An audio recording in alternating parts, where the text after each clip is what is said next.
வணக்கம், இது உங்கள் ஜாப் 360 தமிழ். நம்ம இந்த வீடியோவில் என்ன பார்க்க போகிறோம்னா, டிஎன்யூஎஸ்ஆர்பி எஸ்ஏ எக்ஸாமுக்கான லாஸ்ட் கேஸ் அப்டேட் என்ன அப்படின்றத தான் பார்க்க போகிறோம். ஆல்ரெடி இதுக்கு முன்னாடி நடந்த கேஸ் அப்டேட் எல்லாத்துக்குமே வீடியோ போட்டிருந்தேன். இதை பற்றி நிறைய பேர் கமெண்ட்டில் கேட்டிருந்தீங்க. நான் அவ்வளோ பேருக்குமே ரிப்ளை பண்ணியிருந்தேன் கேஸ் அப்டேட் என்ன அப்படின்றத. அந்த கமெண்ட்டை பார்க்காதவங்களும் இதை பற்றி ஆல்ரெடி டீட்டெயில் தெரியாதவங்களும் இந்த வீடியோ பார்த்து தெரிஞ்சுக்கோங்க. இப்போ இந்த கேஸில் மதுரை ஹைகோர்ட் என்ன சொல்லியிருக்காங்கன்னா, வருகிற 10 நாளுக்கு நீங்கள் எஸ்ஏ எக்ஸாமுக்கான ரிசல்ட்டை வெளியிடக்கூடாது அப்படின்றத சொல்லியிருக்காங்க. அது மட்டும் இல்லாமல் அவங்க என்ன கொஷின்ஸ் கேட்டிருந்தாங்க, அதுக்கு டிஎன்யூஎஸ்ஆர்பி என்ன பதில் சொல்லியிருக்காங்க. ஏன்னா அவங்க கேட்டிருந்த கொஷின்ஸ் ஏன் தமிழ்லலாம் கொஷின் கேட்கல, ஒவ்வொரு மார்க்கும் ரொம்ப இம்பார்ட்டன்ட் அப்படின்னு சராமாரியான கேள்வி நம்ம டிஎன்யூஎஸ்ஆர்பியை மதுரை ஹைகோர்ட் கேட்டிருந்தாங்க. அதுக்கு எக்ஸ்ப்ளனேஷன் கொடுத்து நம்ம டிஎன்யூஎஸ்ஆர்பி பதில் சொல்லியிருக்காங்க. இப்போ இதனால் நமக்கான ரிசல்ட் மாறுமா, ரிசல்ட்டை கேன்சல் பண்ணுவாங்களா அப்படின்ற எல்லா டீட்டெயிலுமே இந்த வீடியோவில் பார்க்கலாம்.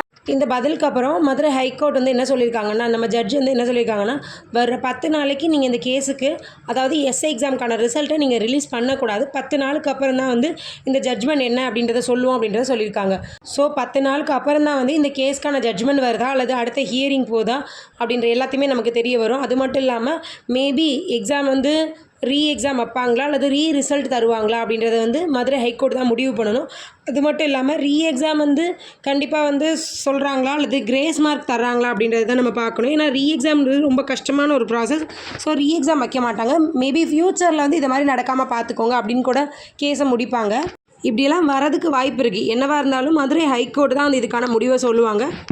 இப்போ இந்த கேஸை பார்த்தினா நியூஸ் பேப்பரில் என்ன நியூஸ் வந்திருக்கு அப்படின்றத பார்க்கலாம். இந்த கேஸை ஃபஸ்ட்டு யார் ஃபைல் பண்ணதுன்னு பார்த்தோம்னா, தென்காசியை சேர்ந்த குருசாமி, ஆனந்த்ராஜா, இவங்க 2 பேரும் தான் மதுரை ஹைகோர்ட்டில் மனு தாக்கல் செஞ்சுருக்காங்க. கடந்த 21ஆம் தேதி, அதாவது டிசம்பர் 21ஆம் தேதி நடந்த எஸ்ஏ எக்ஸாமில் ஏ பிரிவில், அதாவது ப்ரிலிமினரி எக்ஸாமில் எங்களுக்கு தமிழ் இருந்தது.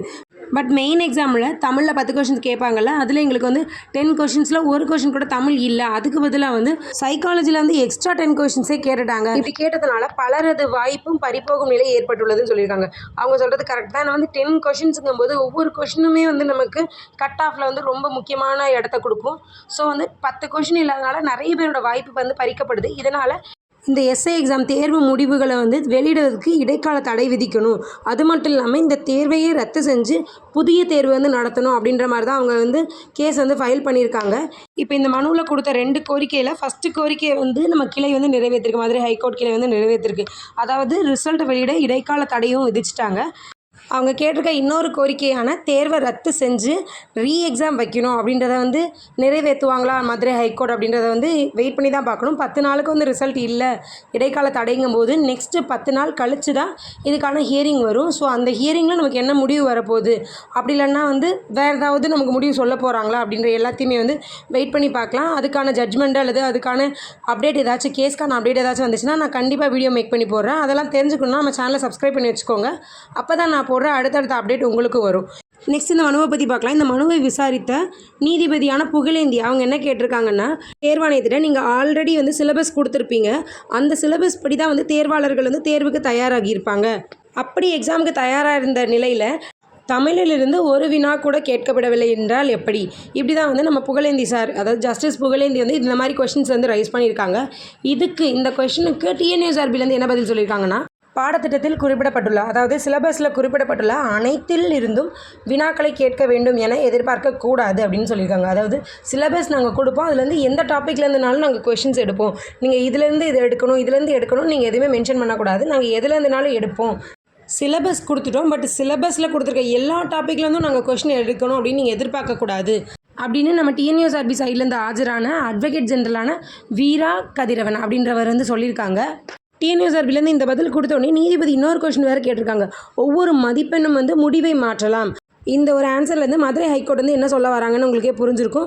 ஒவ்வொரு மதிப்பெண்ணும், அதாவது 10 கொஷினில் இருக்க 10 கொஷின் நீங்கள் கேட்டிருந்தீங்கன்னா அந்த ஒவ்வொரு மதிப்பெண்ணும் 10 மார்க் எடுக்கிறவங்களும் இருக்காங்க, அந்த 10ல் 1 மார்க் எடுக்கிறவங்க கூட இருக்காங்க. ஸோ 10 கொஷின்ங்கும்போது கட் ஆஃப் அண்ட் ரிசல்ட்டில் இந்த 10 மார்க்கும் பெரிய ரோல் ப்ளே பண்ணும். ஸோ இதை தான் நம்மளோட நீதிபதியான புகழேந்தி சார் கேட்டிருக்காங்க. நீங்கள் ஒவ்வொரு மார்க்கும் நீங்கள் இப்போத்துக்கு டிஎன்யூஎஸ்ஆர்பி எஸ்ஏ எக்ஸாமுக்கான ரிசல்ட்டை ஒரு 10 நாளைக்கு நீங்கள் ரிலீஸ் பண்ணக்கூடாது, அதுக்கு இடைக்கால தடை விதிக்கிறேன். அது கூடவே 10 டேஸ் கழித்து இந்த கேஸ்க்கான நெக்ஸ்ட் ஹியரிங் வரும். அதில் 10 நாள் கழித்துன்னு மட்டும் தான் சொல்லியிருக்காங்களோ தவிர்த்து 10 நாள் கழித்து 10வது நாளான அந்த ஒரு டேட் மென்ஷன் பண்ணி இந்த டேட்டில் நாங்கள் நெக்ஸ்ட் ஹியரிங் வைப்போம் அப்படின்ற எதுவுமே சொல்லலை நம்ம மதுரை ஹைகோர்ட்லேருந்து. ஸோ தேதி குறிப்பிடாமல் இந்த கேஸை ஒத்தி தான் வச்சுருக்காங்க. அது கூடவே இந்த 10 நாள் கழித்து நாங்கள் வந்து இந்த கேஸ்க்கான உரிய தீர்ப்பை வழங்குவதாக கூறியிருக்கார். அதாவது 10 நாள் கழித்து நெக்ஸ்ட் ஹியரிங் வரும்போது கண்டிப்பாக ஜட்ஜ்மெண்ட் இருக்கும் அப்படின்ற மாதிரி தான் வந்து இந்த கேஸை இப்போத்துக்கு முடிச்சிருக்காங்க. இப்போத்துக்கு வந்து ஒத்தி வச்சுருக்காங்க இந்த கேஸை. 10 நாள் கழித்து தான் நெக்ஸ்ட் ஹியரிங்கில் நமக்கு ஜட்ஜ்மெண்ட் வருமா அல்லது நெக்ஸ்ட் ஹியரிங்காக மாறுமா அது அப்படின்றத எல்லாத்தையுமே பார்க்கலாம். ஆனால் நீதிபதி சொன்னபடி பார்த்தோன்னா 10 நாள் கழித்து கண்டிப்பாக வந்து தீர்ப்பு அளிப்போம் அப்படின்ற மாதிரி சொல்லியிருக்காங்க. எதுவாக இருந்தாலும் நெக்ஸ்ட் ஹியரிங் வரலாம் அல்லது நெக்ஸ்ட் ஜட்ஜ்மெண்ட் வரலாம். எதுவாக இருந்தாலும் உங்களோட ப்ரிப்பரேஷனை வந்து விட்டுறாதீங்க. இந்த வருஷத்துக்கான பிசி எக்ஸாமாக இருக்கட்டும், எஸ்ஐ எக்ஸாமாக இருக்கட்டும், மேபி இந்த எக்ஸாமே 2025 நடந்த எஸ்ஐ எக்ஸாமே வந்து ஃபுல்லாக கேன்சல் பண்ணிவிட்டு எக்ஸாம் வச்சா கூட இது எல்லாத்துக்குமே உங்களோட ப்ரிப்பரேஷன் வந்து கண்டிப்பாக வேணும். அதனால் நீங்கள் உங்கள் சைடில் கொடுக்க வேண்டிய எல்லா எஃபர்ட்டையும் கொடுத்துட்டீங்க. எக்ஸாமும் எழுதி முடிச்சிட்டிங்க. இனிமேல் ரிசல்ட்டாக இருக்கட்டும் அல்லது ஜட்ஜ்மெண்ட்டாக இருக்கட்டும் அல்லது நெக்ஸ்ட் ஹியரிங்காக இருக்கட்டும் எல்லாமே வந்து டிஎன்யூஎஸ்ஆர்பி அண்ட் வந்து மதுரை கிளை இவங்க சைட்லேருந்து தான் நமக்கு வரப்போகுது. நம்மளோட ப்ரிப்பரேஷனை வந்து நம்ம நெக்ஸ்ட் லெவலுக்கு தான் வந்து கொண்டு போகணும். மேபி ரிசல்ட் வந்து எக்ஸாம் வச்சுட்டாங்கன்னா அந்த டைமில் அது ரொம்ப சீக்கிரமாக வச்சுருவாங்க. மேபி இப்போ வந்து ஜட்ஜ்மெண்ட் வந்து 1 மந்த்துக்குள்ளே நெக்ஸ்ட் எக்ஸாம் வைக்கலாம், 1 வீக்குக்குள்ளே நெக்ஸ்ட் எக்ஸாம் வைக்கலாம். ஸோ அதனால் அதுக்கெலாம் நீங்கள் இப்போவே ப்ரிப்பேர் ஆகிருங்க. அப்படி இல்லை ஜட்ஜ்மெண்ட் வந்துச்சுன்னா நெக்ஸ்ட் இயர்க்கான எஸ்ஐ எக்ஸாம், பிசி எக்ஸாம் எல்லாத்துக்குமே வந்து ஆனுவல் பிளானர் வந்து ரிலீஸ் பண்ணிட்டாங்க. அதுக்கு தயாராக ஆரம்பிச்சிருங்க. நமக்கு ஜட்ஜ்மெண்ட் வந்து நமக்கு ஃபேவராகவும் வரலாம், டிஎன்யூஎஸ்ஆர்பி அவங்க ஃபேவராகவுமே வந்து ஜட்ஜ்மெண்ட் வரலாம். எதுவாக இருந்தாலும் நெக்ஸ்ட்டு ப்ரிப்பரேஷனை ஸ்டார்ட் பண்ணிடுங்க. நல்லா எக்ஸாம் எழுதியிருக்க நீங்கள் டிஎன்யூஎஸ்ஆர்பி எஸ்ஐ எக்ஸாம் நல்லா எழுதியிருந்தீங்கன்னா ஃபிசிக்கல் வந்து ஒன் சைடு வந்து ட்ரை பண்ணிக்கிட்டே இருங்க. ஸோ வந்து ஃபிசிக்கலுமே எப்போ ஜட்ஜ்மெண்ட் கொடுத்து சீக்கிரமாக மேபி ஜட்ஜ்மெண்ட் வந்து அவங்க டிஎன்யூஎஸ்ஆர்பி ஃபேவராக கொடுத்தாங்கன்னா ஜட்ஜ்மெண்ட் வந்து 20 டேஸ்க்குள்ளே நமக்கு ஃபிசிக்கல் கண்டக்ட் பண்ணிடுவாங்க. அப்படி இல்லை இந்த எக்ஸாமுக்கு வந்து ஜட்ஜ்மெண்ட் வரதுக்கு ஒரு மார்ச் 10 தாண்டுது அப்படின்ற பட்சத்தில் மட்டும்தான் நமக்கு ஆஃப்டர் எலெக்ஷனில் வந்து ஃபிசிக்கல் இருக்கும். ஸோ எதுவாக இருந்தாலும் நெக்ஸ்ட் எக்ஸாமான TNPSC, TNUSRB, RRB, railways exams இது எல்லாத்துக்குமே உங்களோட ப்ரிப்பரேஷனை கொடுங்க. இதில் எதுக்கு நான் ஆர்ஆர்பியை சேர்த்து சொல்கிறேன்னா டிஎன்பிசி, டிஎன்யூஎஸ்ஆர்பி இதை மாதிரி ஆர்ஆர்பியுமே வந்து நீங்கள் தமிழில் எழுதிக்கலாம். இங்கிலீஷ்ன்ற ஒரு சப்ஜெக்ட் ஆர்ஆர்பிக்கு கிடையாது. ஸோ உங்களுக்கு கொஞ்சம் ஸ்பீட் மட்டும் இருந்தால் போதும், நீங்கள் ஆர்ஆர்பியில் இருக்க எல்லா எக்ஸாமையும் வந்து ஈஸியாக கிராக் பண்ணலாம். நெக்ஸ்ட் அப்டேட் என்ன வந்ததுனாலும் நான் அதுக்கு வீடியோ மேக் பண்ணி போடுறேன். டிஎன்யூஎஸ்ஆர்பி அப்டேட்டாக இருந்தாலும் சரி அல்லது டிஎன்யூஎஸ்ஆர்பி எஸ்ஐ அண்ட் பிசி இந்த 2 எக்ஸாமுக்கான அப்டேட் எது வந்தாலுமே நான் கண்டிப்பாக வீடியோ மேக் பண்ணி போடுவேன். இதே மாதிரி யூஸ்ஃபுல்லான அப்டேட்ஸ் வந்து நம்ம சேனலில் அடுத்தடுத்த வீடியோவாக வந்துக்கிட்டே இருக்கும்.